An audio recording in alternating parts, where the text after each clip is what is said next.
Hello and welcome to Admit One, your movie and TV podcast right here on Rabbit Hole Media.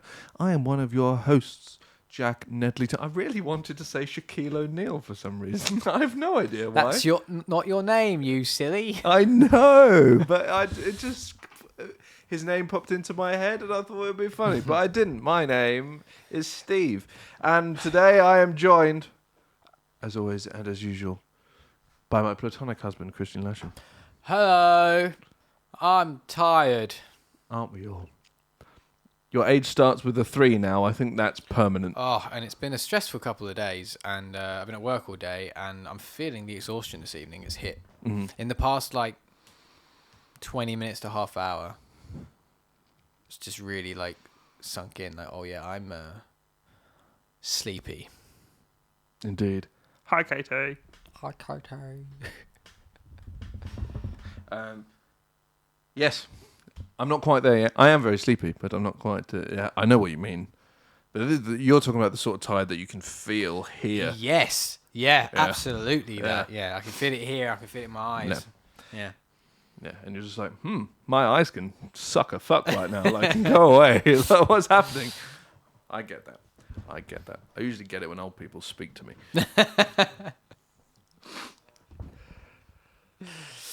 But today we are, of course, I didn't think about picking a white background. That was silly. But hey ho. Okay. Hey ho. We are here to what talk. What it has done is made the contrast for us look better. So, that's true. So we look really nice and well lit and in good colour, so it's okay. That's true. What's happened here? I don't need the box office for Taiwan. Which, this might get us views because we might get attacked by the Chinese government again. Again, yeah. It is a country. Oh, fucking hell.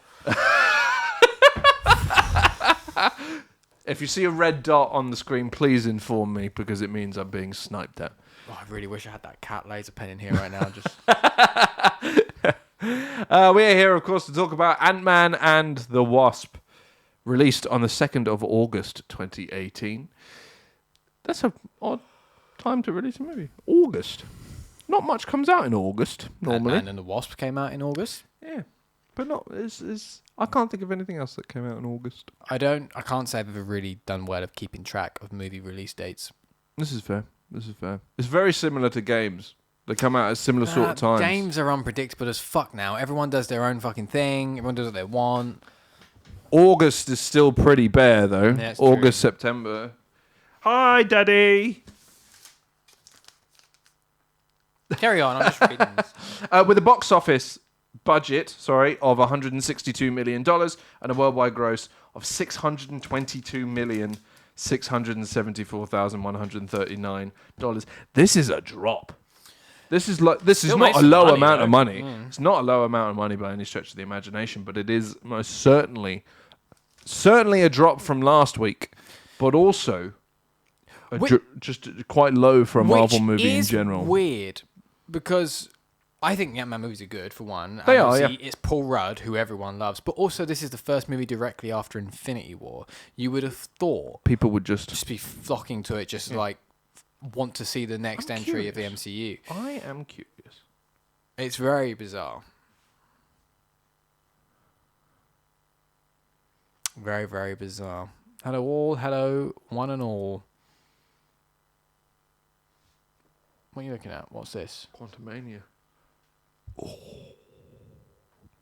That is less surprising, though. It's less surprising, but it's still just because this had a higher budget. All of it went on green screen, apparently. Yes. And none of it went where it needed to, either, it seems. No. All of it should have gone to Michael Pena. But we'll talk about that. But first, welcome to the White Chocolate Chronicles, where we talk about things that are chocolatey. And white.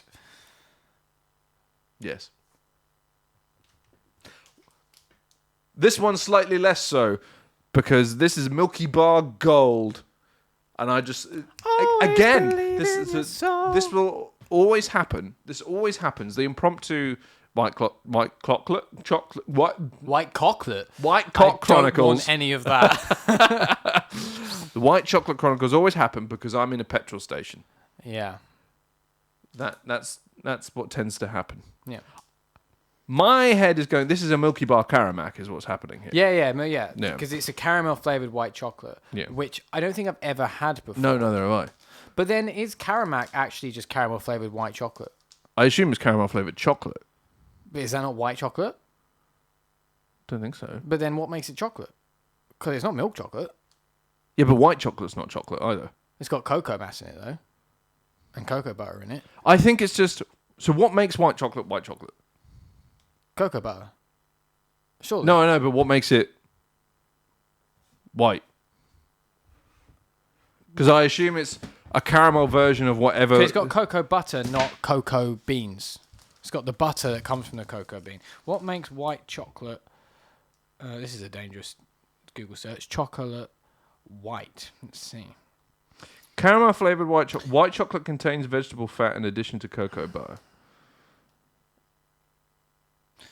So it's made of cocoa butter that comes from the cocoa bean, whereas milk chocolate, a normal chocolate, is made from the cocoa bean as a whole. Yeah. Look up what Caramac is. What is Caramac?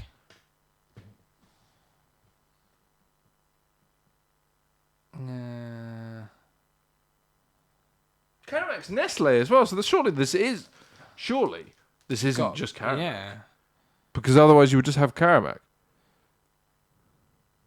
So this is very uninteresting. We're just trying to discover what this is.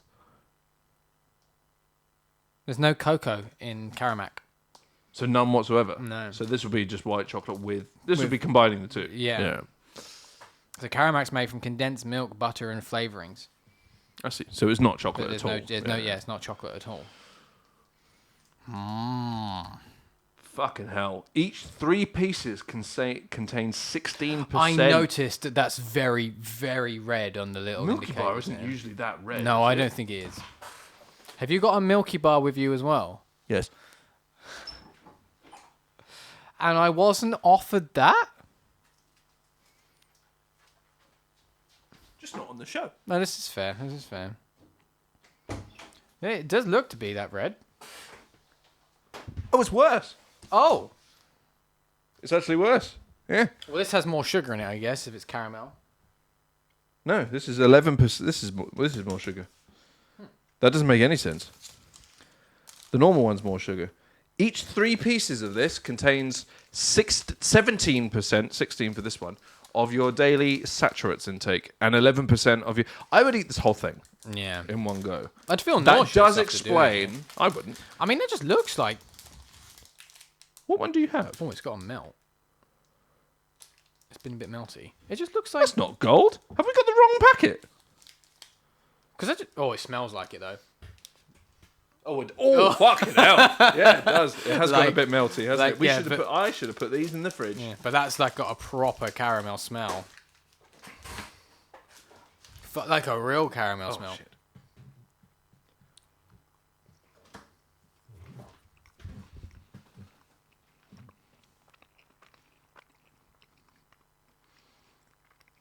I'm unsure. Has it fucked with the texture of it? I think that's the temperature. I'll need a second bit to confirm my suspicions.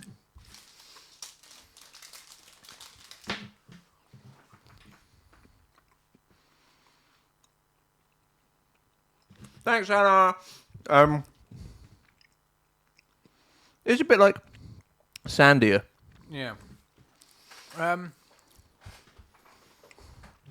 Okay, so here's the thing. Do we need to crack that open and compare? Yes. I understand. But I have a theory, but without the comparison, I can't confirm my theory. I understand. Also, there's Milky Bar in the room. The sacrifices we take for sound. We'll get to you, Rudd.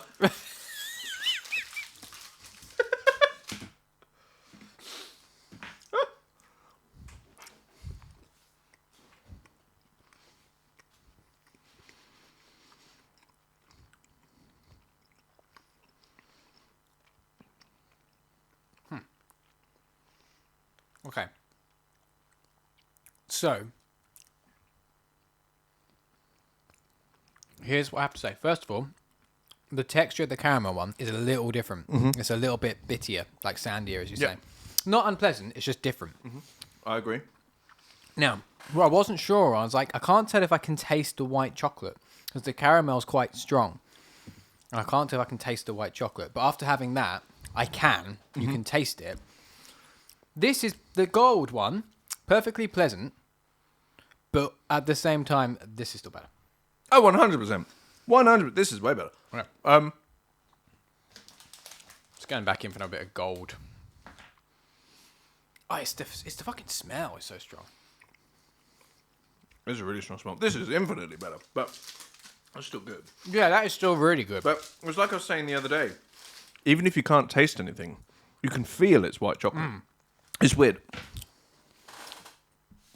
Oh, yeah. No, you can tell it's white chocolate. I need to go and put a bit of this in Camilla's face. Fair. Understandable. Back in a minute, everyone.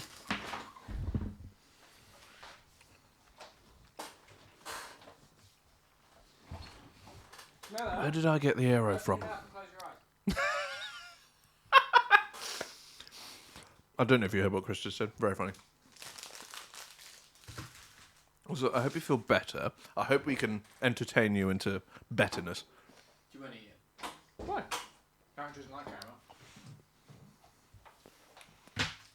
Oh, that's a lie. I've seen her eat caramel many times. To be fair, caramel and caramac, I think, are very different. Very different.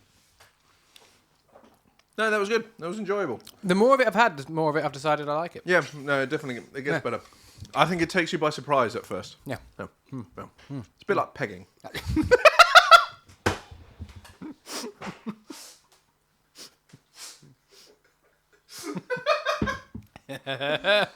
Push the button.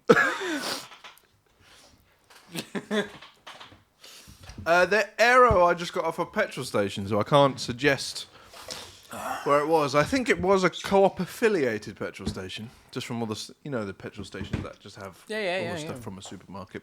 But it was just a generic. Now I'm gonna have some Wrigley's extra.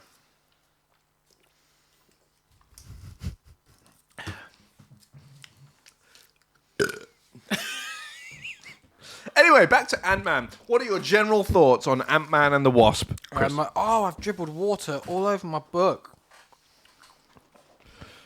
My general thoughts are this show's been carnage. Yeah.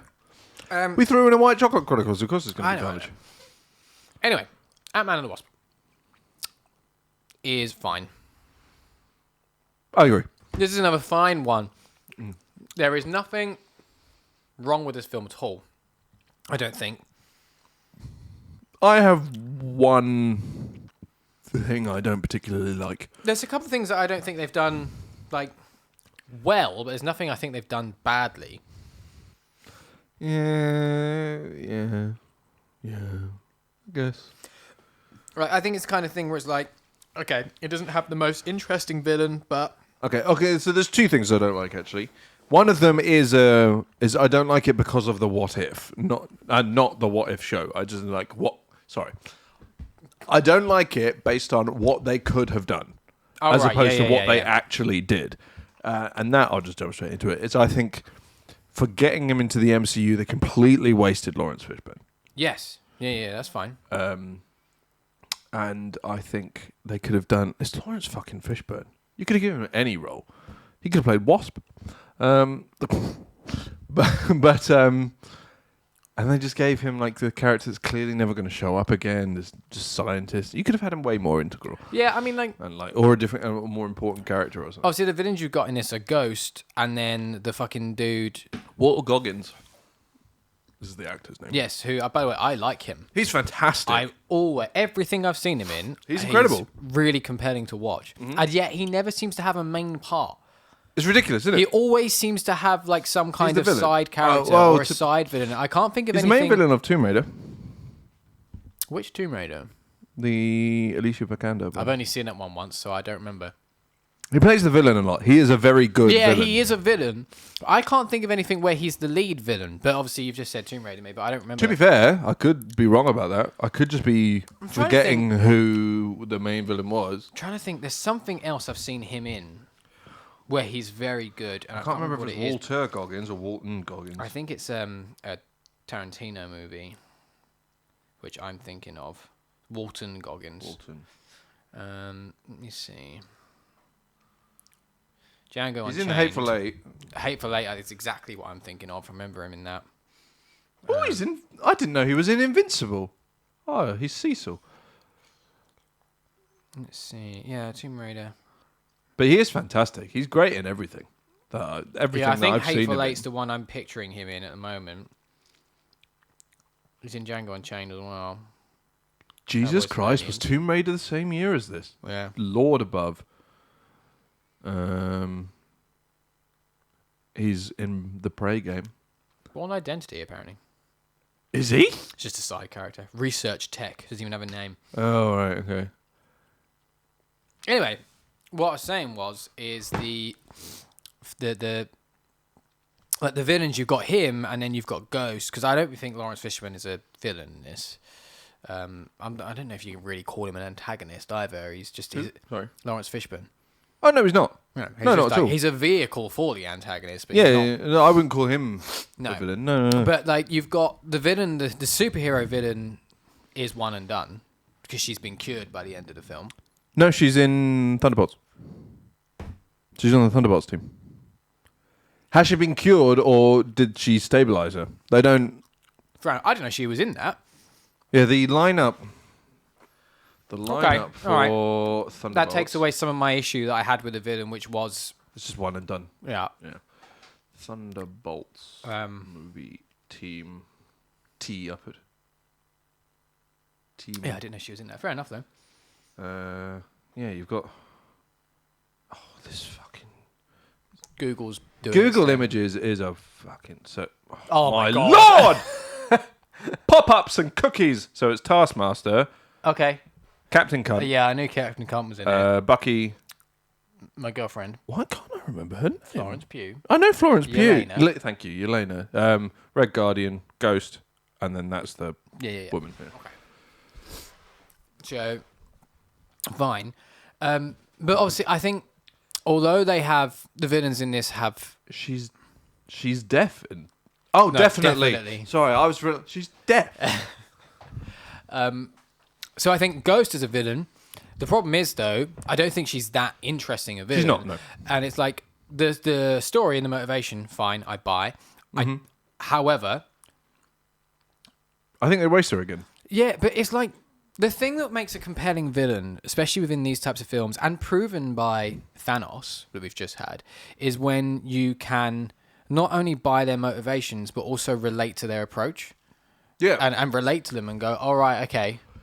Not even necessarily relate to the approach, but... Understand it. Yeah. Whereas I think with Ghost, it's just like... Because that's where I fall short. Where everyone else can, I fall short of quite relating to Killmonger. Because I think he approaches it like a moron. Yeah. But Thanos is like... His is the... Weirdly enough, despite the fact that he has to fight the Avengers and all that sort of stuff, it's the path of least resistance. Yeah. To get to what he wants, which I get. Yeah. Yeah. But yeah, carry on. And also, what he wants isn't because he's trying... He's not like, I want to destroy people's lives. I'm trying to save everyone. This is the only way I can think to do it. So you can kind of... And you see this kind of like, okay, genocide's a bit drastic, Thanos, but... I agree, though. That's the problem. But yes, that is the problem. I agree. I think Many the people only do. solution for Earth is genocide. But yeah. But but the point is, like, and the character presents you a way where it's like, okay, I see their thinking. Ghost is like, all right, you had some shit happen to you. You're fucked up. You're in a lot of pain. You want it to go away. Fine. What makes you think this is going to be the approach that works, as opposed to just being like, why don't we just go to this scientist and offer him a shit ton of money or something like that? Like, surely there's they've never approached him once. They jump straight to the extreme step without taking all the more practical and also more likely. Yes. And even, like, as soon as he gets chance, as soon as Hank Pym, like, gets a suit and he's like, I'm going to go and save my wife now, and when I'm back, I'm going to help you. Like, I'm going to fix this. Like, he's like, even though they've been pricks the entire time, It's He's literally... like, I'm going to help you. Like, I'm going to fix this. And I appreciate that Lawrence Fishburne's last interaction with him is that he thinks Hank Pym's a selfish prick. I understand that. But the jump straight to, like, major fucking... leveling on terrorism seems very, very, like... I can't relate to that. I don't buy the jump, yeah. I don't buy the jump, and then that's like... Okay, kind. You're just an angry lady, whatever. It's just not that interesting. Like, I get your motivation, but I'm just not that interested in your story. If they did more with it where they were trying to do the right thing, if it was like, please, I just want to do the right thing here. I just want help, and no one's going to help me. Like, you could have done something more interesting with that character development to get to the point of the jump of they've turned into being extreme. It's more interesting to watch. It's a more interesting story to see. It's more interesting development. But there isn't anything there. And there's not really any character development because even by the end of it, when she's healed, she's still fucking livid. You know, she's still on this warpath. And she's healed and then you don't really see her again. Not much happens after the healing. So there's no development there for that character. So the fact that she's back in this other film, fine. I'm happy for him to carry on using the character because it could be they're able to do something more with her now. But it's like... Seems, given the lineup, it seems unlikely. But even if, despite this happening, it feels one and done because of the way it's presented. It's just like, and that villain's now gone, dealt with, problem solved, haven't got to worry about him anymore. Yeah, there's no setup or tease for anything. This whole Thunderbolts thing, you can tell this was a, who can we have that could be like turned into this like... I'm also... almost like Suicide Squad. They're not quite the Suicide Squad, but I'm also unsure at this point what her motivation would be to carry on doing stuff. Money, I'd imagine. That's usually what... because the Thunderbolts is very similar to the approach they seem to be taking. Thunderbolts is the Marvel Suicide Squad. Yeah, I know that, Yeah, it's the villains being taken on. But this has Bucky in it. Bucky is not even... You wouldn't even call Bucky an anti-hero. He's a hero. He was on the Avengers. He's fought with the Avengers multiple times. He is an Avenger. And he's healed. Yeah, well, he's done. Yeah, he's sorted. healed from being Winter Soldier. He's not Winter Soldier anymore. He's Bucky. Yeah, I wonder if Bucky's going to be the Rick Flag, the actual good guy. Yeah. Set to kind of control them. And I think but Yelena, I wouldn't call a villain either. No, but Yelena is like with her character arc. She's at a point where she's like, like broken and torn. Like she doesn't really have any real allegiance. Yeah, that's true. That's true. But my assumption is they're going to be... Because essentially, if we actually look at this lineup... I'm trying to think, end of Hawkeye, she's still... Although she just leaves. Yeah, although she's still like... although she's like, okay, I'm not blaming Clint for this. Like, she's still blaming someone. She's still looking to point blame on the fact that Romanov's gone. Like, she's still angry about that, and she doesn't have any allegiance to anything other than herself. She only has an allegiance to herself and where the paycheck is. So like that, her being in that, I buy. Yeah, no. If you look at this lineup, because I think it's the same for everyone, to be perfectly honest.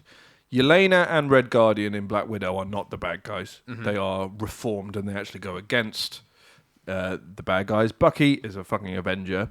Taskmaster, again, this seems to be entirely Black Widow. I'd say the Bucky cast. thing, though, is that obviously because... He's probably the one who's semi-leading the charge. Yes. And obviously he's just given up the shield to... Sam. So he's also probably doesn't really have much of an allegiance at this point either. He wants a place. Yes. Taskmaster, the entire thing seems to be, as I was just saying, cast from the Black Widow movie. Yeah. She had the stuff taken out of her head, so she's not a villain anymore either. Ghost had the stuff taken out of her head, so she's not really a villain. Well, she was stabilized. Yeah. So I imagine she's operating more in a... and John Walker, again, he's a soldier. He'll just go where he's told. Yes. He's not particularly... He's indifferent. I imagine he would have come accustomed and balanced on the super soldier serum. And now he's a soldier. He'll go where he's told. So I think they're making this less of a Suicide Squad type situation and more of just they're not here, the indifference and the just generic soldiers as opposed to the heroes and stuff either way, as opposed to actual villains. Hannah said ages ago, I just haven't had a chance. Lawrence Fishburne in a role so forgettable, even he forgot he was in the MCU. Yeah, that was very funny. There was an interview where he was talking about. He was like, I'd love to join the MCU and all this and the other. So you have. Yeah, it's very funny. Very funny. We were saying. Sorry. We were buddies now. Goody squad. We were saying earlier that. This movie points out some of the flaws of Quantumania even more. And that is... we said this at the time, to be fair, and many people in the Discord also said. But the biggest flaw of this movie is... No, the biggest flaw of Quantumania and the biggest strength of the other two movies is Luis and the other two. Well, I think... Yeah, okay. I can't remember the name. You are right, but I think it's more than that because it's the... type of relationships and tone they bring to the film and their relationships with Scott Lang. And then I feel like if you're talking about Quantumania, which we haven't... We didn't do Quantumania. We haven't done a show on Quantumania. No, we'll do it when we get to it here. Yeah. But like thinking about it now, after watching Ant-Man 1 and 2 back to back, like Ant-Man 1 and 2 feel like they're part of the same franchise. Yeah, Quantumania doesn't. Yeah. Quantumania just doesn't feel like Quantumania is part of the MCU. It's not part of the Ant-Man. Yeah, and that is where I feel like it feels like a mistake because I like the one of the things we've complimented the MCU for is that each film kind of has its own. They're heist movies. Yeah, it's a heist movie, a little bit of comedy, and it's buddy heist movie, whatever. And it has its own little tone, which I really like. I think the Ant-Man films are both really good, and I really enjoyed watching this film the other day. There's some fucking funny stuff in this film. There is. And some of it are things which aren't funny, but they are because Paul Rudd does it. Yeah. There's a lot of that. Like, there's one bit, like, Camilla and I were... It's in the first one, I believe. No, because it's House Arrest, so it is this one. I find it really funny, just the way he plays the drums. It's Yeah. fucking hilarious. Yeah. It's so... It just looks so funny, yeah. He is just naturally funny. He always has been. I remember the first time I saw Paul Rudd was in Friends. Mm-hmm. It was the first time I saw Paul Rudd. For our age group, that's pretty common. Yeah. And, Friends was like something I became familiar with. I liked Friends. Camilla and I bought all of them on DVD because we had seen some on TV. And we just used to sit and just binge through Friends in order. So the first time I saw him was his first episode in Friends, which I don't know if you've seen or not because I know you're not really... I've seen a lot of Friends. I would pretty confidently say I've seen all of Friends. So he does this thing where and it's another musical instrument, where he's miming playing the piano in Friends, and it's fucking hilarious. Like Phoebe's like, oh, like can you really play piano? He's like, yeah. He's like, well, show me. He's like, well, I haven't got a piano here. She's like, that wouldn't stop a real musician. He's like, all right. So he stands up and just mimes playing the piano, and it's fucking hilarious. And I remember then going, whoever that guy is, he's going to be massive because he's fucking funny. And he seems to be effortlessly funny. Same as him playing the bass. The whole thing is him miming the bass and the slap of the bass joke. Slap of the bass. It's funny. And there's a bit in this film towards the end when they're trying to distract Wu. Where's Wu? I do like Wu as well. When they're Wu trying to is distract fantastic. Wu, and they've got the massive suit. And then there's just the way he runs of him just running off around the corner. And he just runs around the corner, and it's fucking hilarious. And I don't even think he's trying to be funny, if I'm honest. He's just funny. I remember Camilla and I were in hysterics. I was like, he's just funny. He's so easy to watch. But when he needs to be serious, he's really good at being serious, and everything just kind of works. And he's good at being awesome and cocky when he needs to be. And I think the Scott Lang character of kind of being confident. Like, he's kind of confident, but not really awesome and cocky, but tries to be in it. Doesn't always quite hit, but yeah, that kind of works. He's academically smart, real-world idiot. Yeah. And it works really well. And it's just so entertaining to watch. There's another bit. What was I about to say? Oh,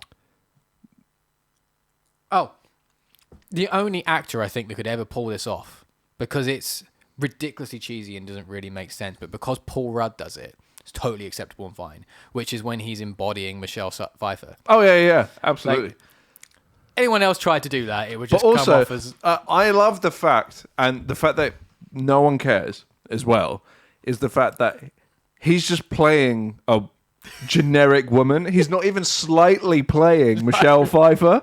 No, I know. Like you see Michelle Pfeiffer later in the movie. Nothing like it. That's any other actor, you wouldn't get away with that. Something about Paul Rudd doing it, it just works. It's very funny. It's very good. And also, they don't question it. No, yeah. Hope and Hank are just like, oh, okay, holding his hand, like, oh, I've missed you, and just like, you would think Hope would be like, of all people, the most fucking confused and traumatized by that experience. The person I'm fucking is now my mum. Yeah. But is also still the person that I'm fucking.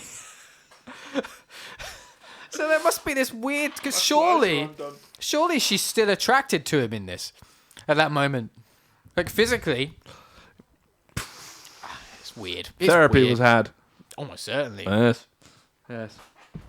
But, and obviously the stuff with Luis and all that, it's all very good as well. It's all so good. And the moment that pops into my head from damn, this... is that truth serum?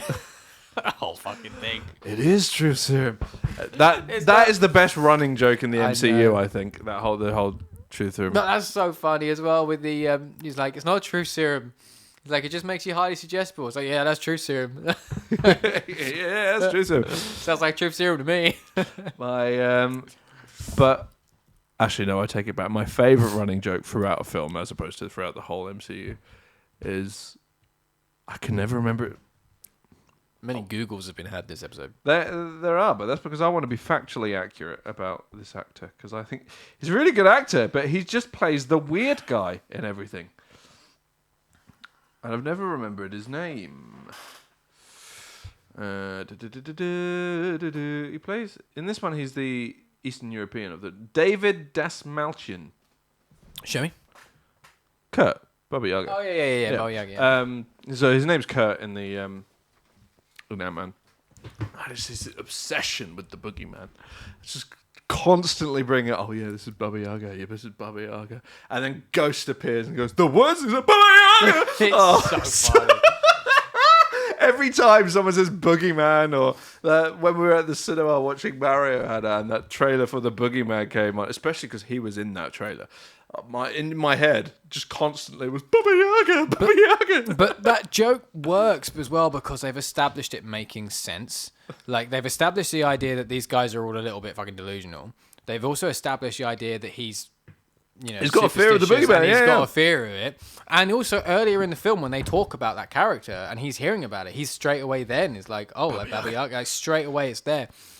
And of course, in that scene, you don't know she's there either. No. So you get the reveal to the audience that she's there in a sudden way because it's just boom and she's like, they're in the woods. So it's almost a jump for the audience too. But then it's despite it being funny, it's a perfectly rational reaction to the situation either as well. Sorry, which is why that joke works and why it's funny. It's so good. Like it's so good. This is still the era of MCU where they've worked out how to get that balance of humor and action and everything and the drama. 100%. And he needs to be in more comedy stuff because I think he was the best part of the Suicide Squad as well. Yeah. And he is just real fucking fun. He's good at being the weird character, and he does that a lot. Does that a lot. He's in like Dune and fucking Prisoners and all sorts of stuff where he plays just this really weird. Oh, hey Tomb. Hi Tomb. Really weird, creepy, like recluse guy. But he needs to be in more comedy stuff because he is so funny. I think he's so funny. Tomb, I really feel like you should watch these movies. You should. If anything, because they're very good. And then also, when you do come here, you'll have far more context. You can enjoy because we're not very good at conversation. Providing context. So we kind of bat around a lot. We just talk about a thing we like and enjoy, or we laugh at, or we get distracted talking about like hobnobs or something. So you triangle ones. God knows what you think the MCU is about.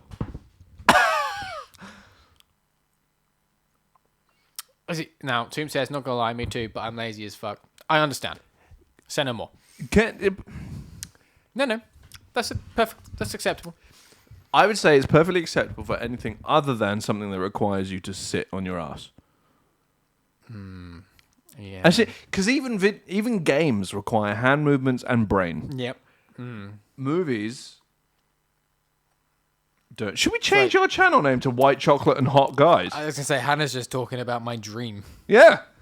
If we'll continue our conversation. If I was being sodomized by the Avengers and had a Milky Bar. We should at least change the name of the White Chocolate Chronicles to White Chocolate and Hot Guys. That implies we're the hot guys. I buy it. I'm very self-confident. I on my own can be hot guys. So maybe not. You can be White Chocolate. Yeah, fair. I do make you fat and hate yourself. So, sure you can, Daddy. Oh, my shoulder's not fucked anymore. What was it? You said you had like some issues with Emma. Oh, it's the sorry. There were the one that I mentioned. We got distracted. Was the wasting Lawrence Fishburne? I think it could have been. So that and the other, and the other one was just Ghost. I don't like Ghost. I think it's just it's Marvel's main problem is. So if I had to have a critique of Ant-Man as a whole, it's the villains. It's the fucking quantum thing. Like, I am bored of it. Like, yeah. I would like the quantum thing to go away. It's done. I wouldn't be surprised if we don't get any more Ant-Man, though. I think we'll get him in a team-up towards the end of the... I hope so, because they've definitely left it. He's not been written out. Spoilers for Quantum Mania. He's not been written out. Yeah. Oh, yeah. Well. So if he was to just disappear, then I'd have to write him out off-screen. Awful. And if he just disappear, it'd be weird. So I think he will... reappear. I don't think we'll get another Ant-Man movie, though. No, probably not. Especially after it being probably the fucking lowest grossing Marvel movie. Although I don't think that's an Ant-Man problem so much as an MCU problem.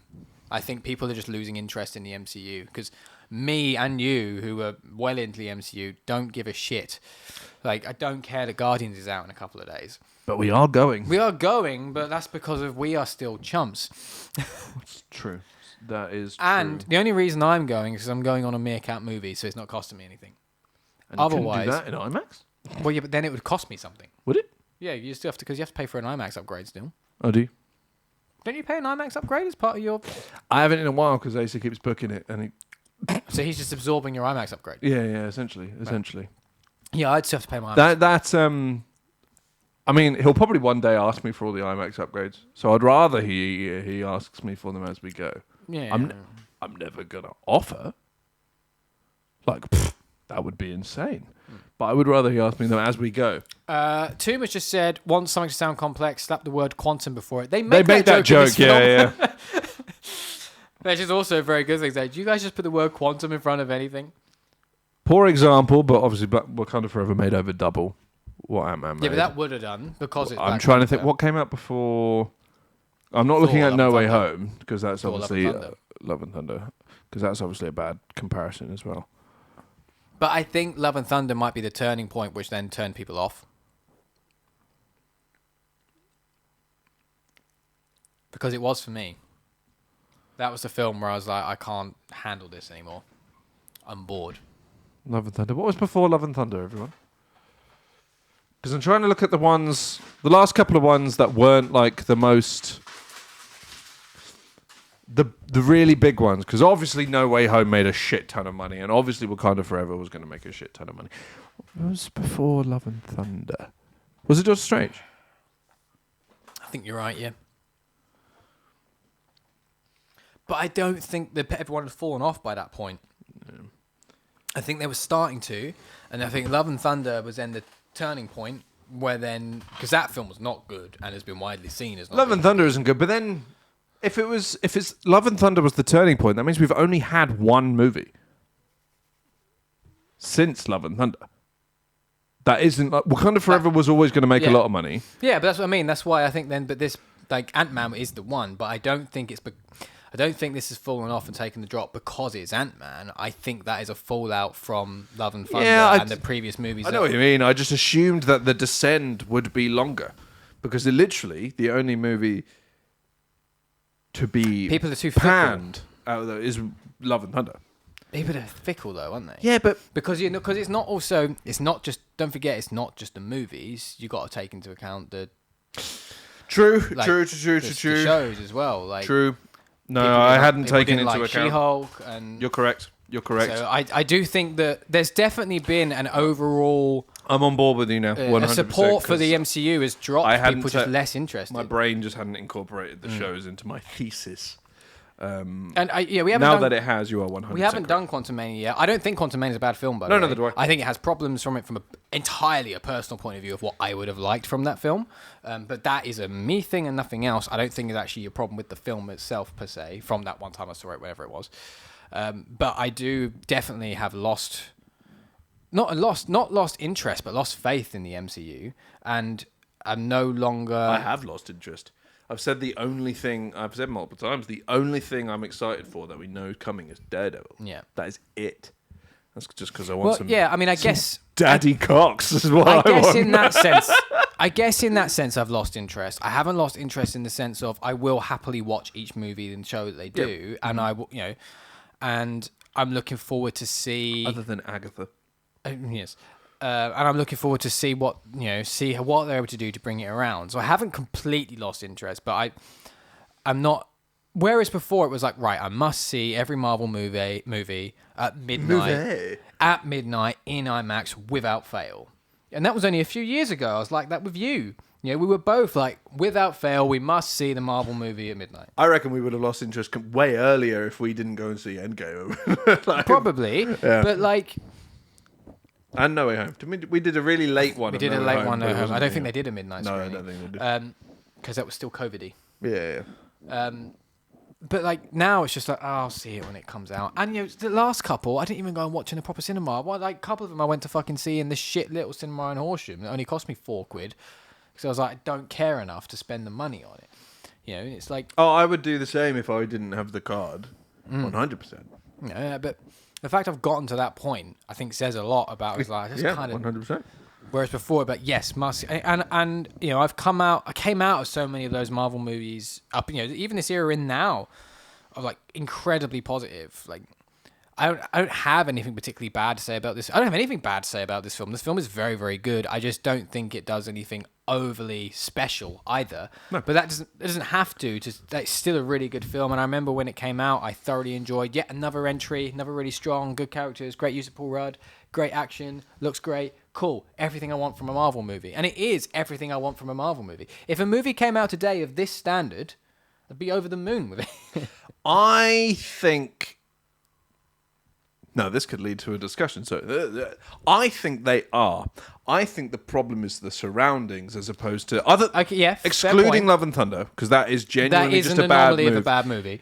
I think the problem is we can take movies like this as they are and be like, that was good, that was enjoyable, because even though it's only a sprinkling, we know what's happening. Yes, we know where it's going. This was obviously post Infinity War and Endgame, but even pre-Infinity War, so and in addition, Guardians 2, or bad example for me, but like a Doctor Strange or this, that, and the other, they're on par with this movie, and it's nothing wrong with that whatsoever. Doctor Strange is a good movie, but that's because it's within the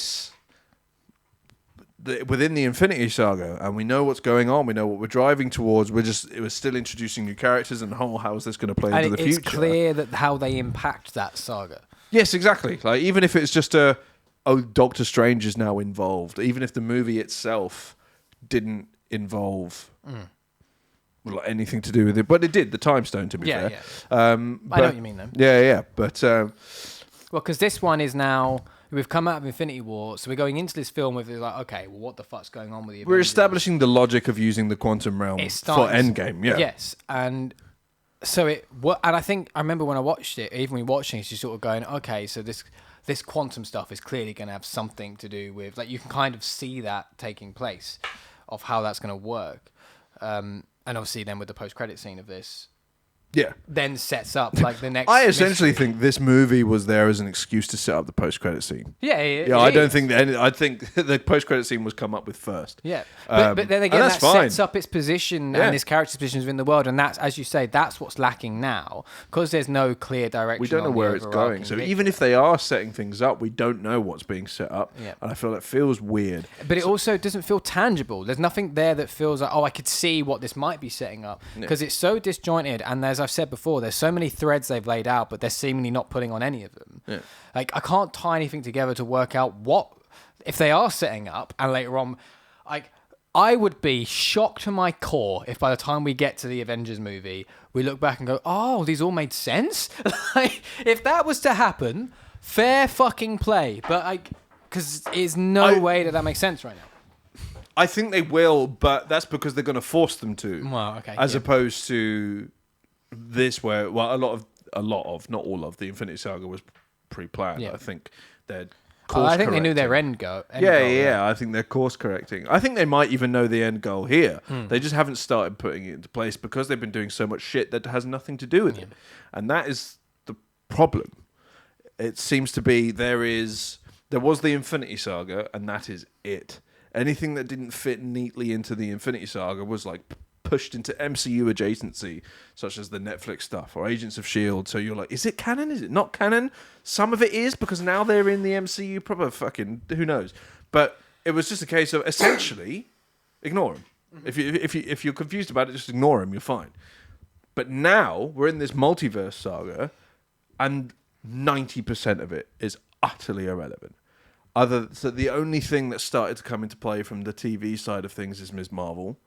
That's the only thing that's even slightly relevant, other than that weird device thing that Bruce had in She-Hulk that turned him back in to and from Hulk and Bruce. That's it, I think, TV-wise. Secret Invasion seems like it might be the first. Well, Vision. What happened to Vision, I suppose. But that's gone backwards. Wonder's Kids. Fine, fuck it. There's a couple of things. Fuck you. But as a whole, still nothing of any kind of like. It's all bits and bobs. Oh yeah, it's sprinklings of individual movies. It's not like setting anything up for like the saga. There's no bigger picture. No, and that is what I think the problem is, as opposed to the individual movies. Like, as you say, other than Love and Thunder, which is an anomaly, because Love and Thunder is an anomaly, but like Wakanda Forever. That was always going to be a big movie because obviously everyone's going to be intrigued. Black Panther was a fucking movement of a movie, so obviously a sequel is going to be big. It's not very often that you have a movement of a movie that that face of that movement dies, or like unexpectedly, and then there is a sequel, especially one that is within. Thank you, Tim. Thanks, Tim. Especially one that's in a franchise that is already a massive thing, like a big deal that changed fucking cinema essentially for the worse, because everything's a cunting universe now. So like Shang-Chi, great film. Yeah, no, Shang-Chi's really good.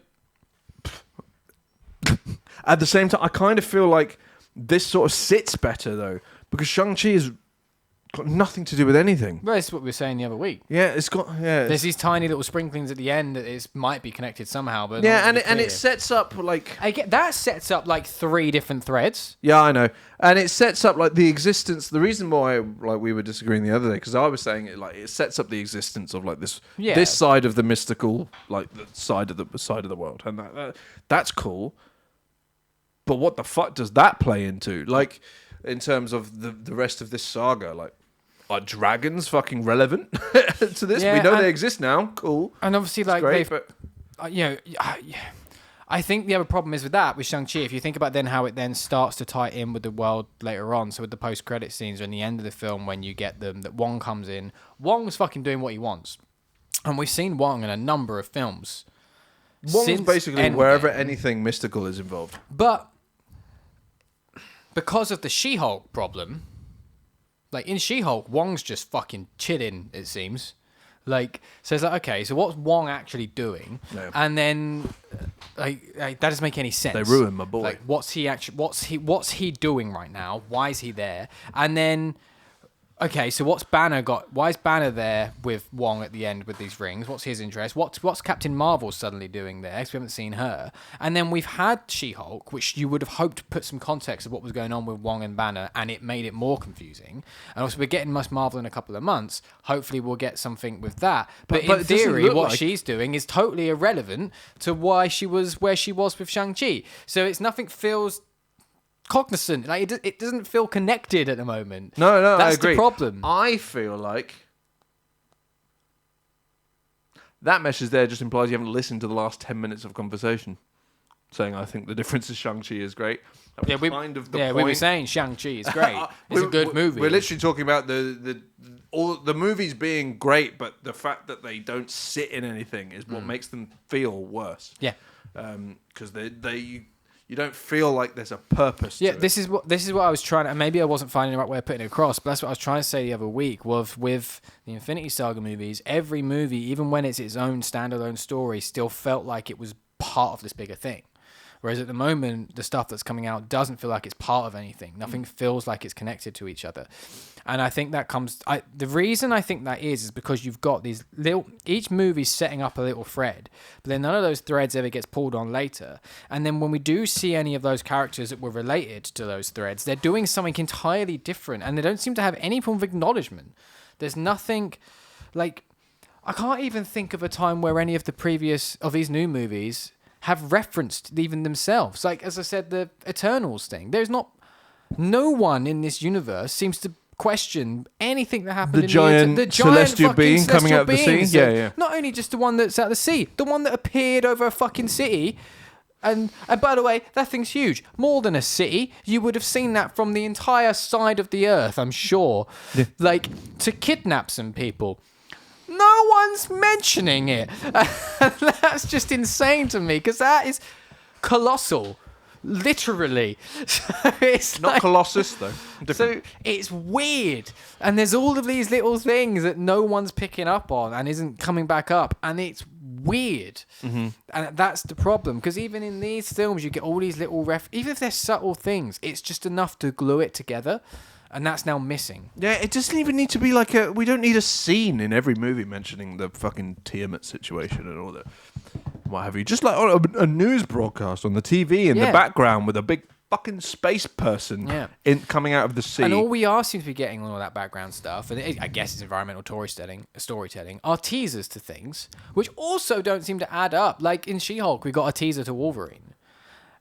Fucking did we? What? Yeah, when we spoke about it, there's a bit where she's like browsing the internet, and there's like a thing on the side about someone with claws. Oh, yes. Yeah. And obviously, we know that in some form that's now happening, because obviously Deadpool with Wolverine, and that is somehow being included in the MCU. But still, in a way, it's like we don't fucking know how, and it's a teaser. Also, how that's not relevant. Yeah, again, it's probably not going to be relevant to anything.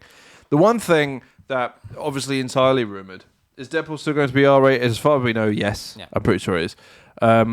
Pretty sure they said it is. And also, I just don't think Ryan Reynolds or Hugh Jackman would do it. No, I don't think Ryan Reynolds would do it. Absolutely not. I do think if anyone could make Deadpool still really good at a 12, it would be Ryan Reynolds. But yeah. But I don't think he would do it.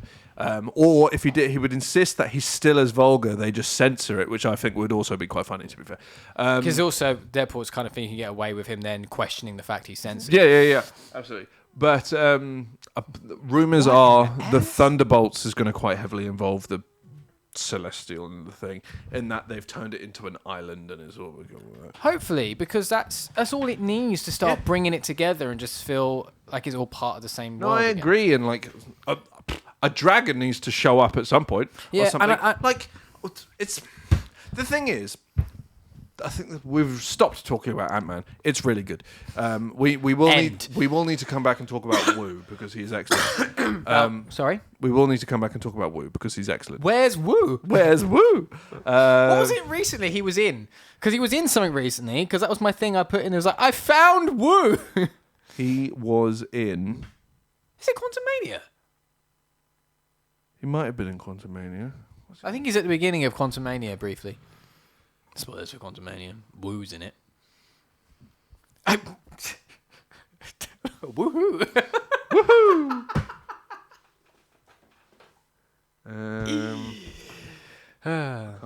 Is his name Jimmy Woo? I can't remember the actor's name. Oh, Randall Park. Randall Park. He is in... Yeah, he's in Ant-Man. Makes sense. Quantum Yeah, is what I meant. I knew what you meant. He's in Ant-Man. What was I saying? I was saying, the thing that really kind of like, they're introducing so much, but none of it is relevant to each other or this multiverse thing. Yes. Because we're still waiting. We know they're introducing vampires. Yep. What's that got to do with the multiverse? What's dragons got to do with the multiverse? Like, all of this stuff is cool, but I feel like this should then be like the mythical saga, as opposed to this shouldn't be when you're doing the multiverse. Multiverse should come later if this is what you're doing, because then you can focus on the vampires. You can focus on the dragons. You can fully crank Moon Knight in, and you can start doing like the digging into like the gods and the creatures that come out of that. Ghost Rider with demons and things like that. Nicely done too. And like you can make this like the mythical saga where you focus really hard on that side of things, and then you can even have some of the characters from earlier things, the Spider-Man and the Hawkeyes and stuff, really fucking struggle with that sort of shit. Because it's like, what the fuck? Like, where has all this come from? But the other thing as well, I think the Infinity Saga was really strong by having these almost like, having these clearer points with phases. So obviously, Phase 4 has been really long. We've just hit in Phase 5, but Phase 4 didn't feel like it ended. No, because there was a difference of about a month. But also, like, but if you look at like, I know they don't end. I know like Phase 1 doesn't end with the Avengers, and Phase 2 doesn't end with. Phase Infinity 1 does War. end with the Avengers. Phase 2 doesn't. Phase end doesn't with, Infinity War. But it feels like an end to a section, of each. It feels like an end to a phase. You have this kind of, you have a few movies and it builds to a thing, and you have the big thing. You have this big moment, and that big moment is Avengers. And then you have a couple of movies, and that builds to Ultron, and again it's this thing. And then you have a few movies which build into, I would say you have a few movies which build into Civil War, and then you have a few movies which build into the big final culmination of Infinity War. But we've now had Far From Home is the end of Phase 3. Yeah, so we're a while away from that yet, but yeah. Far From Home. What? I thought you were implying That's Infinity after War was Endgame. the end of... Yeah, I know. No, yeah, so I just meant the Infinity films, like those two Avengers films, because they're kind of like they're part 1 and a part 2. Oh, yeah, I know. But so that's not the end of Phase 3 there, but I get your point. No. I just mean that it's like a moment that builds to a big, almost builds to a finale, right? Phase 3 works really well with that because... Yeah, it does. Because Far From Home is an epilogue. Yeah, it's yeah, directly reeling from Endgame. I do think it's a bit weird with Phase 2 being Ant-Man being the last movie because it's got fucking nothing to do with anything. It's weird, but regardless of how you're calling the phases, like that's, I shouldn't have mentioned the phases because that's confused things. Forget that bit. If you just think of how it breaks up in terms of the structure of up until the end of up until the Infinity Saga's end, and we can include Far From Home from that, because as you say, that feels like an epilogue to the Infinity Saga, so that's fine. It is a build up to like a little finale, a chapter end. It's a boss fight. If we're going to look at it from a game point of view, each Avengers film is a boss fight. There's these big moments. Phase 4, because the amount of content we've had in it, but there is more content in Phase 4 than there is from Iron Man 1 all the way through to Far From Home. There is more physical bits of media because you've all the TV shows as well. Yeah. So runtime and everything is longer and still hasn't had anything. No. Yeah, and we're into Phase 5. I know only just, but we are into Phase 5, and we've not had a culmination of anything anywhere since Endgame, despite the fact we've had a shit ton of content. And I think that's the other problem. If you look at Iron Man to Avengers, that's 4 years, 4 or 5 years. 4 years, yeah. Yeah. So it's been 5 years since Endgame. Mm-hmm. Or 4 or 5 years now 4 since years, Endgame. Yeah, 4 years. We should be at a big point. We're not even close to one. No, We're not even close to a big moment of, this is the big 2025 towards. was the Avengers, wasn't it? 2025? Yeah. Yeah. Ant-Man was the first movie of Phase 5. So, and I don't think it necessarily has to be an Avengers movie. I think that's worked so far having an Avengers movie. But I would argue, for me, I think Civil War feels like a big chapter end point and a turn. Yeah. So it doesn't have to be an Avengers movie, but you need a big event that affects that universe and affects that storyline. And that's what, You need a shift. Yeah. And Something that comes in and shifts. And that's what Civil War does, because it builds to where they all are now as characters and people and as the Avengers, and then they split, they change everything, and they put this big shift and this big moment and this big dramatic moment, which leaves you going, oh fuck, what's next? Which is, again, then what adds to half the confidence we gave in Infinity War, is you suddenly get all these characters which the last time you saw them were in turmoil, and then they turn up and it's like, fucking yes, I'm getting Cap, I'm getting great, even though it's only been a couple of movies, because of where you last saw those characters, it feels like something's important happening when they turn up.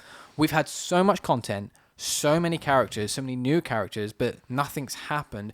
And it doesn't feel like, yet, it's fully addressed a lot of the events of the end of the Infinity Saga. A lot of that doesn't feel like it's been really addressed and tied up yet. We've had little inklings of it, but there's still things where it's like, well, what actually is going on with Hulk? What actually is going on here? Like, there's so much still to happen. Because even Faust, which should have been like, okay, so what are they going to do about Captain America? How are they going to deal with Sam and Bucky? Like, that became a really long way of just going, yeah, Bucky's Captain America. Sam's Captain America, sorry. But we never really even fully got him as Captain America. We didn't have that's because there's a because it's his own movie. But that's still a while away. They're shooting that now, so that's... We need to set up that sound thing. Yeah. Like, there's just... Everything's taking so long to not even get to a point yet. Yeah. Which I think then why it's becoming almost lethargic going through it and watching them. Because you're just, oh, yeah, okay, another... Great, cool. I've had some funny lines, had some cool action scenes. It looks all pretty, wonderful. What's this all for, though? Yeah, and another thing is that obviously 100% correct, but they've put themselves in a position where they can't even do that because all the content they've created have never crossed paths. Yeah. So it doesn't matter what you do; it's not going to be a big moment because it's not going to have been earned. You can suddenly just release like a fucking a group movie where you've got like Moon Knight and Captain America and but they've never crossed paths. Do you think fucking Captain America is just going to see a man who can summon bandages into a cool three-piece suit? Personally, I think the next year or two is almost a make and break for the MCU. Yeah, because they've clearly... I think they've seen the error of their ways. Yeah, and they've clearly fucking adjusted hard because they've gone, right, well, all of this content needs to go. Yeah. We need to slow it down. We need to slow it down. Not only slow it down, we need to lessen it, lessen all of this different stuff. You people need to leave. Yeah. So they've done some firing, which obviously is never good for somebody to lose their job. Victoria Alonso is going to be absolutely fine. But yeah. On her resume, fucking tid. But also, she'll have on her resume, curated the entire MCU, which she'll be fucking fine. Some of the best casting we've ever had. Yes. But that's not her. I don't think she was the casting. She kind of like directed everything. I think I'm thinking of a different person because I know someone that was to do with the casting also lost their job. Yeah, so Victoria Alonso was the one down from Kevin. Okay, right. So I'm thinking of a different person. Fair enough. So it's literally the one down, and she's gone. To be fair, it was never confirmed that she was fired or whatever it was, or asked to leave, or just left. Yeah. I know that also someone that was in charge of casting also left. But yeah. So, but to be fair, also if you were in charge of casting on the MCU, I think you're going to be fucking fine as well. Because is there a bad casting? There are a couple of bad characters. Yeah, I don't think bad casting. Yeah, I make jokes about it all the time. There's bad direction choices. Oh yeah. But again, not to do with the actors, but it was the multiple people have gone. Yes. Yeah. That person also went. Yeah. Multiple people have gone. I don't know the names of them. So. Victoria Alonso was, at the present time, she was kind of, I think, in charge of where the effects budgets and stuff were going. Right. And kind of pushing that. I think that was her role at the time, which was one down from Kevin. She was like the second up, but I think you're right. I think that is the same person. I think, but if not, the person whose job that was has also gone. Yeah, because that's what been one of the big problems that we haven't even mentioned with the MCU is that the effects fucking suck at the moment. I say suck. I think they suck. I think they're inconsistent, which is the problem. I take back the suck. What were we talking about before going? Bless you. We've clearly seen. We've clearly seen the errors of what they were doing, and seeing that people, even if they don't see it as an error, they've seen people don't like it. Yeah. So they've gone, something needs to have a hard shift. I don't think it'll be the next couple of years. Annoyingly, What I mean is by next couple of years is because of the things we know we've got coming in the next couple of years, there is an opportunity within those products to fix some of the current issues. So Loki Season 2 that is an opportunity to fix the issues from that Loki Season 1 brought in. And to be fair, only we seem to have those issues. But do we? Depends what we're talking about. What are we talking about? The issues with the terminology and everything of the multiverse and what. Yeah, I've never heard anyone other than us talk about that. That doesn't make sense because that's definitely an issue. I agree. That's why I've been so angry at how much people like Loki, because it's fucked. What's a multiverse and what's a timeline? I feel like people are able to like Loki but still have that question but I've still never heard anyone talk about it. I feel like I have, but I might not have done. I was just saying there is, though, no matter what, there is the inconsistencies there. And if anything, though, the whole multiverse thing they've started to try and set up, which we know they're going to have to go to because they've fucking called the Avengers movie the Multiverse Saga or whatever, or they've called the whole thing the Multiverse Saga. So that's the thing. So, but because of what Loki is and because of it's about the TVA and whatnot, that's the opportunity to correct any issues, no matter what they are. That's the opportunity to correct it. I think even the Secret Invasion show could be the opportunity to also correct something because that could potentially tie up some previously unpulled threads that we've got left dangling because we haven't spoken about it in this run yet because we haven't got to these films in this run, but you've got the whole thing with where the fuck is Nick Fury? He seems to be on a spaceship. There seems to be a Skrull version of him around. So, like, that's a thing there. We also know we're getting a different version of Nick Fury in another film almost immediately. Isn't he in in the Marvels, but looks entirely different to how he looks in the Secret Invasion trailers? He looks the same as he does at the end of Far From Home. Yeah, but... So I imagine that's just set But the before. theory is that Far From Home Nick Fury isn't Nick Fury. That's a Skrull. No, sorry. The end of Far From Home. So when the scene where he's on the ship. Right. Okay. Fine. Either way, probably some stuff to tidy up there and an opportunity to do it. I agree. It's depending on which one is the Skrull. The problem is, because it's very heavily implied that the Secret Invasion Nick Fury is Nick Fury. Yes. But that's also the one on the ship. Yes. So the only thing I can imagine is there is a time difference. Yeah, Secret Invasion is set after the Marvels, yeah. or at least the beginning of the Marvels where we see him on the ship. But then that's when he's interacting with Ms. Mop, so fuck knows. But even then, the theories of what they're doing, neither here nor there. The point is that's a thread they've started to set up that we've not yet had tied up.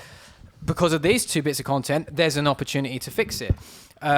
And there's a number of these things coming up. There's a number of films coming up, which is an opportunity to kind of tie up some things. Even Guardians isn't like love them or hate them, whatever it is, and love or hate Gamora. There's a storyline there that they've set up, which they haven't yet pulled on. This is the film to do it, and I'm sure they will. To be fair, they wouldn't. Yeah, I agree, and I think they will as well. Yeah, but my point isn't even I hope they do. It's it feels like we're at the next point few where things things are going to start tying up. Where things are should, and if they don't, that's now a major fuck. Oh, I agree. Because this is the opportunities to do it. Because I think one of my other issues with Love and Thunder was that they wasted the Guardians, and in that sense, what I mean is they ended Endgame with Thor going off with the Guardians, and in Love and Thunder there's nothing to it other than a couple of shit jokes, and then they just separate after 5 minutes.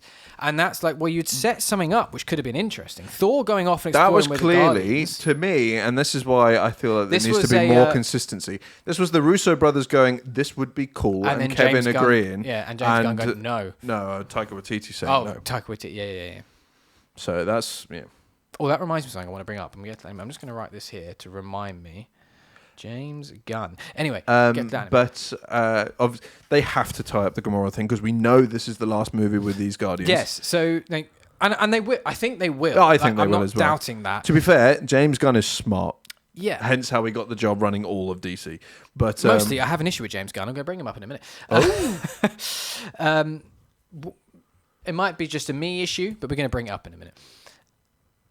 Point being, we're at these projects now are the chance where we can hopefully start seeing things coming together a little bit more, which I think will then solve some of these problems, and which is why I think the next couple of years is the time where they can now start fixing it and bringing us to a better position again, just purely because they are lucky that the shows and the films that are scheduled are the opportunities. They are the opportunities. They're also the ones that have pre-established love. Loki, for example, obviously we disagree, but out of all of the shows, Loki seems to be the most beloved for some reason. I am such middle ground on Loki. I think that there's bits of it which are good. I think there is a lot that was really bad choices. I think bad choices for the character, and I think confusing for the overall MCU. And I also just think suffered from the problem with all of those shows suffered from, but they were too long, they were too convoluted, they all could have been films and would have been better as films. I continue to stick by that. I think so far, for the most part, I agree. Yeah, I do agree. Faust would have been a better film. Hawkeye's the only one where I think they did a good job with, where I'm happy with it being a TV show. And WandaVision, because of the way it was put together, that wouldn't have worked. I think WandaVision could have been a couple of episodes shorter. Yeah, I agree with that. But otherwise it worked as a TV show. Yeah. I agree.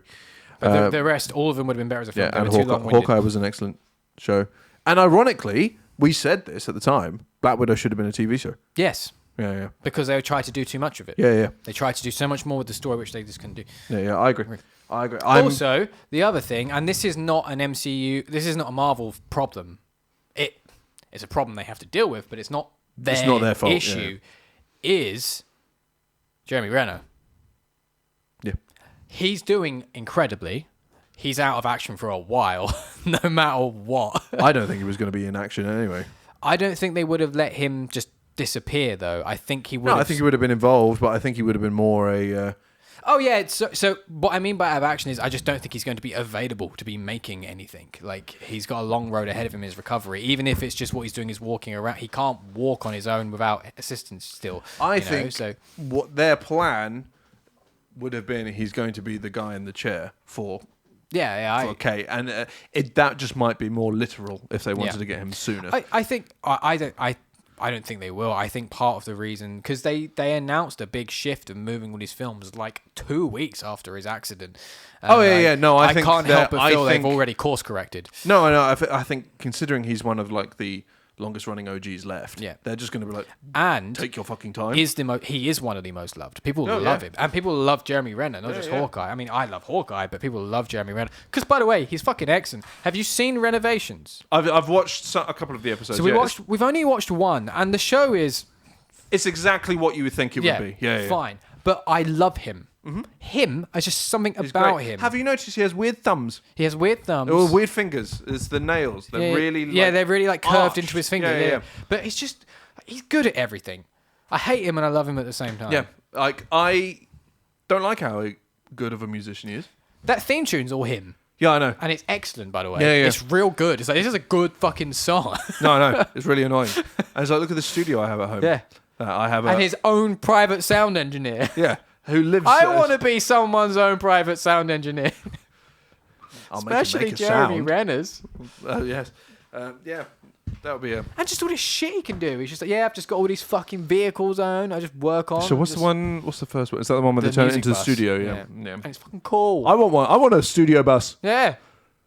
Can we have one? Sure. Cool. Call Jeremy. I will. Jezza. Not that Jeremy. Oh, didn't you want an egg? There's a shortage. Oh, can you imagine a music studio bus built by Jeremy Clarkson? It wouldn't work. I mean, it'd be a great episode of TV. It would be a fantastic episode of TV. Look, I did a thing. We'll break down. And then they can get the Top Gear band back together. Sorted. We've created... Actually, I'm going to tweet this to her. This is a great idea. You actually tweeting Jeremy Clarkson right now. Oh, dearie me. But, continuing off of the... Even if they start solving all of these problems, we are in the rabbit hole account just so we get traction. Yeah, of course. Even if we start solving all of these, if the MCU starts solving all of these problems, tying up all of these threads, that still has fuck all to do with the multiverse saga, and they've created a problem by announcing themselves in this multiverse saga. Because the thing I'm most excited about is Daredevil, which has fuck all to do with it and won't have anything to do with it because it's Daredevil. As you said, Guardians isn't going to have anything to do with it. What was the other thing you were talking about? Secret Invasion isn't going to have anything to do with it. I am distracted whilst I'm tweeting Jeremy Clarkson. I've tagged Jeremy Clarkson had an idea. Take inspiration from Jeremy Renner. Get the Top Gear band back together. And build a music... And the three of you can build your own music studio bus. I need something funny to end this tweet. Egg. I'm going to put a full stop at the beginning of the tweet just so it tweets publicly and not just directly to Jeremy.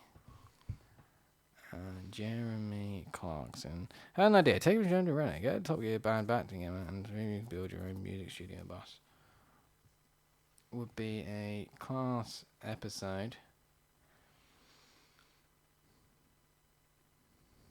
Or would it be the most class episode in the world? It would be a class episode. Not to mention, you can... Not to mention direct competition to Disney.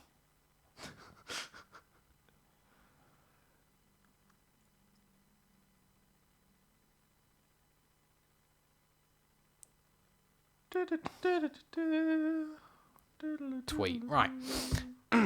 I've tagged Jeremy Renner as well, yeah. No one will see it. No, of course I won't. And if they make it, I will sue. We can't sue Jeremy Clarkson. God. We can sue Amazon, though. That's fine. But yes, we can sue, yeah. I'm happy to sue Amazon. Oh, I've got a retweet. Oh, it's Hannah. Yeah, I was going to say, we got retweeted. Retweeted already.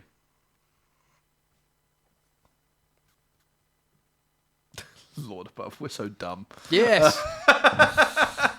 Anyway, should we hurry the fuck up because we've still got to play Resident Evil? Oh, fuck me, we do, don't we? Yeah. Woo's great. I like the card tricks. So do I. I fucking love close-up magic and card tricks. Right, what do we score this one? Firmly in between a 7 and 8. Yeah. Firmly straight down. It's definitely pretty solid. Get Dom to read.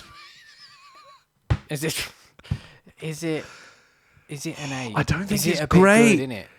I don't think so. But I don't. It's definitely pretty solid. It is definitely pretty solid. It's no lower than a 7. But I think it's kind of like a 7 and a bit. Yeah, well, we don't have a 7 and a I bit. know. So do we round up? Let's be nice to Baba Yaga. Yeah, let's round up. Let's round up. It's a bit good, innit? It's a bit good, innit? I agree. Right. So, where are we ranking this movie? So far, at number 1, we have Infinity War. At number 2, we have Civil War. At number 3, we have Winter Soldier. At number 4, Ragnarok. Number 5, Age of Ultron. Number 6, Avengers. Number 7, Spider-Man Homecoming. Number 8, Iron Man 3. Number 9, Number 10, Iron Man. Number 11, Ant-Man. Number 12, Doctor Strange. Number 13, Black Panther. Number 14, Thor. Number 15, God 2. Number 16, Iron Man 2. Number 17, Captain America, the First Avenger. Number 29, The Incredible Hulk. And number 30, Thor, The Dark World. Where are we thinking? Because I'm saying a solid 11. I think this is funnier than the first one, personally. I agree. I think this is better than the first one in a number of ways because it ups the ante from the action sequences. It does more. We didn't talk about it, but it does more with the fucking. By the way, another thing where I think Quantumania fails. It does more with the suit tech and the making. Oh shit yeah, big we have and no making sense shit of small. scale in Quantumania. Yeah. Because so even in the big scenes and the tiny The scenes, bit when they throw the fucking Pez thing and make it massive is hilarious. I love it. Yeah. They do way more with that stuff. Somehow we talked about an Ant-Man movie and didn't talk about the fucking size change. Just talk about the MCU. Yes, I know. But, But yeah. But they do really good stuff with that in the movie. The Hot Wheels cars and all that kind of stuff. Hot Wheels cars, the suit hiding, and deflating. I don't think it's as good as Iron Man though. But yeah, no, I don't know. But in some ways, I think it is. I do actually think it's a better overall movie. The problem is Iron Man just has that Ignore Tony the Starkness panache to it, and the kind of like the. Okay, I see what you mean. Because actually, I'm thinking about it now. I reckon I'd put it a fair bit higher. Oh really? I think based off just my preference and what I'd prefer to watch, I think I'd put this like 8. Ooh. I would prefer to watch this over. If you just said to me, do you want to watch either Iron Man 3 or Ant-Man and the Wasp? I'd want to watch Ant-Man and the Wasp. I don't know how. To be perfectly honest, I don't know how that ranking has ended up the way it is. Because it's really fucking difficult to rank this kind of thing. Because it's depending on what you're basing it off of. Yeah, that's true. That's true. But also, right now, I'd switch Iron Man and Guardians. Iron Man 3 and Guardians. Well, you're not here for one of those, though. Did I? No, I was here for both of them, I think. Did I miss Guardians too? There was a couple of things you've missed. I don't remember what they were, because I've missed some as well. Oh, I can't remember. But either way, I'll allow it. I can understand your point of what you'd rather watch. But what you'd rather watch is also like a totally relevant thing. Like, and also I think I probably would rather watch. I've seen Iron Man so many times that I think I would rather watch Ant-Man and the Wasp. But then there's another thing here we should have to consider. Is it just based off because of like overexposure to it, or is it, or is it that you think it's a better movie? So if we were to do it this way, do you think Ant-Man 2 is a better film than Ant-Man 1? Yes. Do you think Ant-Man 2 is a better film than Iron Man 1? Like, if you were looking at this, like, critiquing a film. I'd say they're pretty on par. Because they're better at different things. That's the problem. I think the character work is better in Iron Man. I think the comedy and a lot of the action sequences are better in Ant-Man. Mm-hmm. But just sit down and watch a film. If you were just to sit down and watch a film, which is the better one? I don't know, because I do have the overexposure is the problem. Yeah. So I'm tired of Iron Man. I'm not tired of Ant-Man and the Wasp yet, because I've not actually seen it that many times. So I think, for me, I think it is a better overall film, because I do think it does more with the characters, it does more with the abilities, it does a better use of humour, and a more consistent use of humour. I think it's just a better overall fun ride experience of a film than Iron Man. And I would do the same over Guardians and Iron Man 3 as well. Because Guardians, I think, suffers drastically from an origin movie problem, which then makes this a better movie. And Iron Man 3, I think, relies too much on the previous films to be, as a standalone movie, as good, which is why I think Ant-Man would sit above those ones. For me, but I'm not going to push you on that in any way. That's just where I would rank it. But it's about where we would rank it. What does the audience think, I wonder? Yeah, let us know what you think. See, here's the problem I'm having. Here's the problem I'm having, right? Is I agree on Iron Man 3, not Guardians. I would say it's better than Iron Man 3, and I'd rather sit down and watch Ant-Man than Iron Man 3. But I think Guardians 1 is better. Just engaging conversation. This has already been too long. Oh, I was trying to get my eye in the hole on the 0, but I can't line it up. So that's difficult though, because that's where we've kind of like we've landed in a strange place. Looking at the Jack's initial thought was 11. Mine wasn't. I'm countering Jack's. Apparently my argument was solid. Interesting. Maybe then we go middle ground it. 10. Sure. Happy. I'm happy. Yeah? All right. Well, we're doing that then. This is going in 10th place. Which means in number 8 we have Iron Man 3. Number 9, Guardians of the Galaxy. Number 10, Ant-Man and the Wasp. Number 11, Iron Man. We're not swapping things around. We're not swapping things around now. Yeah. So like, things are staying in their place. The only reason they'll be moved is if they get budged. Yep. Well, things aren't. Yeah. We're gonna stick to our guns. Well, this is a because we got to stick to the gut decision we made on the day. Yeah. Absolutely. Well, yes. Yeah, we've had this conversation 20 times already. So yeah, cool. I think 10th puts it just above Iron Man.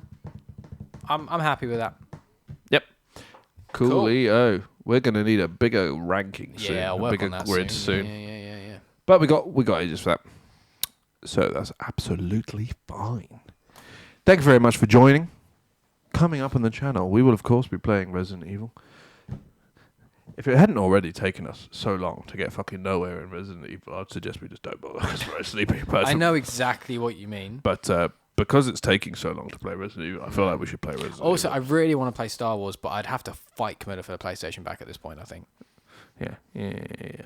There'll probably be knives involved. And then I'd be called as a witness, and I can't be bothered with that nonsense. So please don't do that. Either of you.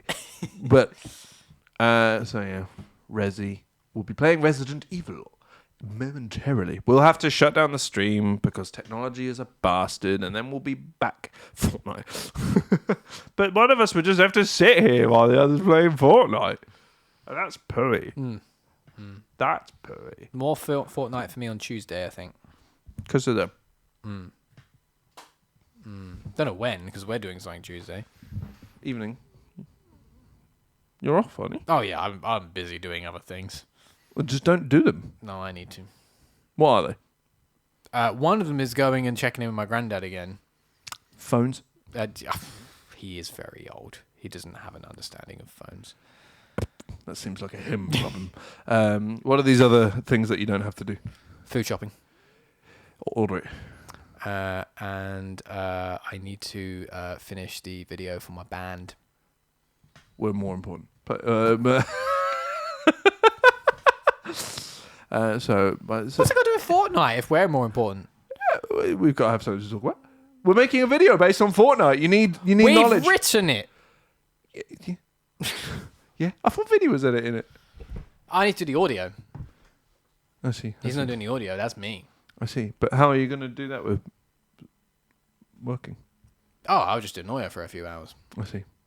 She's the one that chose to work from home. I see. Yeah. Problem is that we do it after a podcast, and then despite the fact saying numerous times we need to wrap up the podcast, we waffle. I like waffles. Oh, yeah. Yeah, I could do with a waffle. Also coming up on the channel will be next Friday, of course, there will be Gaming with Daddy, which will be Redfall. Honestly,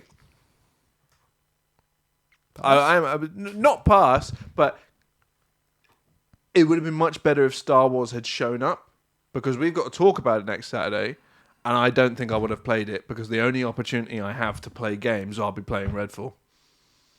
Yeah, but you can only do it for like 2 hours, and then once that stream ends, do what I did the other night and go, cool, my stream obligations are done. I've had a nice time playing with you all. We got a win. It was good fun. I'm going to play Star Wars now and leave immediately. But then I can play like an hour because I've got to go to bed because I've got work. Don't. That's fine. I'll go to bed. Stay up late. Have a late one. It's fine. It's a monster. Don't worry about it. I'm old now! I know. I was up until 4:30 this morning. I know. But it's fine. You'll manage. I don't think I will. You will. I won't. You will. I barely manage talking to these fucking cretins when I've had decent sleep. That's a different issue. I can't help you with that one. But you will get to play. But that's what my issue was. I thought you didn't want to play Star Wars anyway because it was fucky. Yeah. Doesn't mean I'm not old. You're just very old. There's the two aren't mutually exclusive. It's fine. Anyway, next week there won't be an MCU. We'll be doing Press Start instead. Hopefully, Father will be joining us in the studio and we can discuss video games and things. And then, of course, we'll be playing more Resident Evil. Mind you, actually, I do this off air. Oh, the James Gunn thing. This is very important, actually. James Gunn was asked recently about Infinity War. Yeah, he said he wouldn't have done that. Yeah, and he was saying that he fundamentally disagrees that Star-Lord would have punched Thanos in the face. Yeah. I would say he doesn't know what he's talking about. Well, these characters he created. I don't think he created Star-Lord. This version, Star-Lord in the comics is nothing like this. He is a new character, yeah. I would say, based off what we've seen of Star-Lord in these films, he absolutely would have punched Thanos in the face. I totally buy his reaction. And even if James Gunn's gone, I wouldn't have written it like that. Oh, well, that's how the film went, and it worked. End of story. Shut up. It always annoys me when a director comes out, especially when someone comes out, especially when it's part of like a franchise like that, a big overarching thing, and then someone that's within that just comes out publicly and goes, I wouldn't have done that. Well, fuck you. You weren't doing that film. Tough shit. It just irritates me. It's like, but that's how it went, though, so don't worry about it. That's fine. Did you see it written down? Yeah. Yeah, I don't think he was saying it like that. I think it was just like, yeah. Oh, I don't doubt he was saying it somewhat nonchalantly at like a press on a red carpet thing. Yeah, I don't think he was actually like throwing shade. But I just feel like it just doesn't matter. Yeah, to be fair, like that is the... I don't necessarily not buy it, but I also would buy that he had grown enough to know that this situation is way more important than him. I would also buy that situation if it happened, but it happened this way, and I think that's fine. Doesn't matter. Doesn't matter about James Gunn. Don't worry about it. You go and do DC now. No, I agree. It doesn't matter. And I also think that it's a perfectly believable scenario. So I don't agree with him. I also just don't disagree with him. But, bye.